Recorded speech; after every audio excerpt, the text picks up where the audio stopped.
Hi learners, welcome to our channel Python Programming. Let us see some more tuple operations in this session. The first one, concatenating tuples. Concatenating means merging or joining the tuple elements together. It can be done easily with the help of plus operator. The elements from the second tuple will be concatenated at the end of the first tuple. For example, let us assume that D is a tuple with two elements BCA and MCA.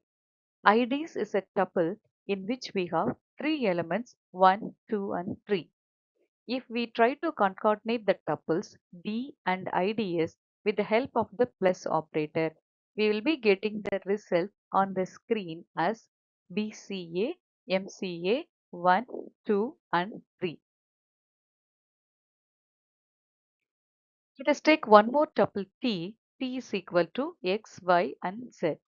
If we concatenate all the three tuples T, IDS and T, the elements are arranged in the same order from D, BCA, MCA and then from IDs 1, 2, 3 followed by the elements from the tuple T, that is X, Y and Z. Repeating tuples. The elements in a tuple can be repeated n number of times with the help of the repetition operator, where n is any finite value by which the element should be repeated. For example, let t is equal to x, y, z and let's print t into 3. The output on the screen would be xyz, xyz and xyz.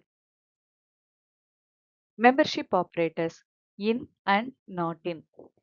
To check whether the given element is present in the given tuple, we can use in operator, and to check whether the given element is absent in the given tuple, we can use not in operator. So in is used to check the presence of an element. Not in is used to check the absence of an element. T1 is a tuple with 5 elements and we are checking 3 in T1. The output would be true on the screen. And if we check whether 33 in T1, it is going to produce the result as false. See an example for not in operator. Let T1 is 1, 2, 3, 4, 5 and we check 5 not in T1. Not true, right? So we are getting the answer as false. And if we check 50 not in T1, this will result true on the screen. Let's see about iterating tuples. The elements in a tuple can be accessed by means of using the looping structures. For example, let t is equal to x, y, z. And if we want to access all the elements from the tuple one by one, we can use any iteration. Here we are using for, and with the help of a variable I, we are going to pick the elements from T one by one. For I in T, T is having three elements in it. The I is going to take one by one from T and print I will display the elements from the tuple one by one on the screen. The output will be X, Y and then Z. Tuples from list. We can create tuples from an existing list. For example, if we are having a list prime in which we have some prime numbers enclosed inside square brackets.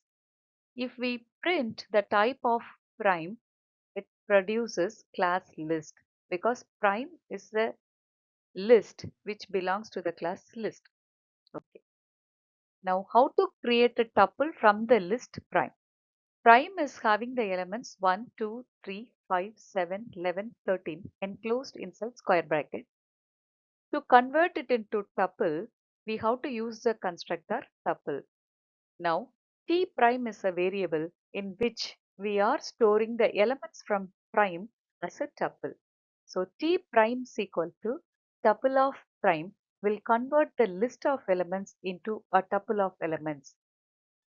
The next statement, print T prime, will print the elements from tuple. Print type of T prime will print the data type of T prime.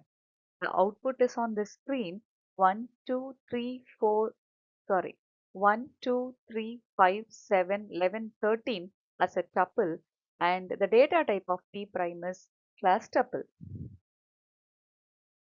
We can have a tuple inside a list. So tuples can be nested in a list, for example, T in L, where we have a list of three elements. Every element is a tuple here. First element is 1, comma A, it's a tuple.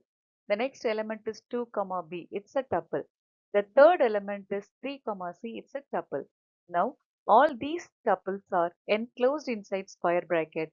Hence, T in L is a list of tuples. Stay tuned. Happy learning.